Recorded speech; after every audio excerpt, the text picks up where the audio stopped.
Les demandes de révision sont nombreuses, mais peu aboutissent à un nouveau procès. Des décisions sont attendues dans les affaires Radad et Turquin. Dans le passé, 5 procès en révision se sont soldés par des acquittements. Olivier Sainte-Marie, Jean-Michel Mière. Souvenez-vous de ces affaires qui ont passionné l'opinion publique, des noms qui ont marqué les mémoires.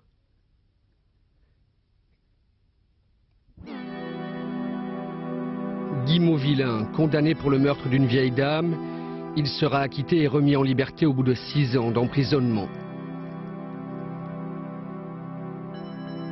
Jean D. Docker, accusé d'avoir tué un fermier en 1949. Jean-Marie Deveau, filmé à sa sortie de prison lorsqu'il retrouve ses parents. Ce jeune garçon boucher avait été condamné à 20 ans de réclusion par la cour d'assises de Lyon en 1963 pour l'assassinat de la fille de ses patrons.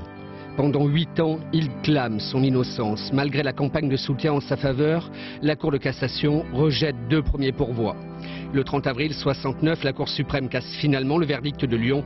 Jean-Marie Deveau sera rejugé quelques mois plus tard. Les jurés l'acquitteront en 35 minutes. Cette vérité, elle était bien obligée, un jour ou l'autre, de se montrer, d'éclater aux yeux de tout le monde.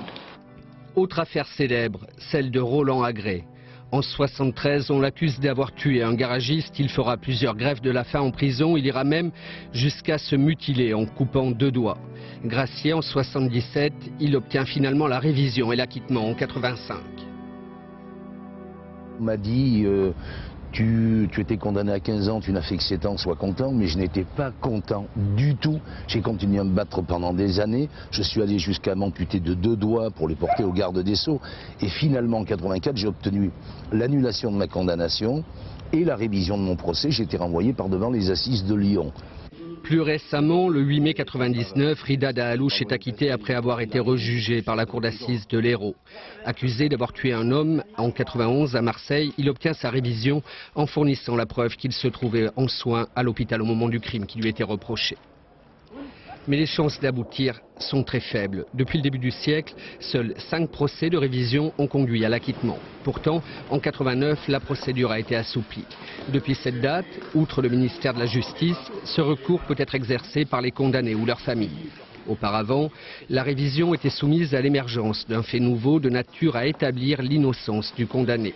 Aujourd'hui, il suffit que ce fait nouveau soit de nature à faire naître un doute sur la culpabilité.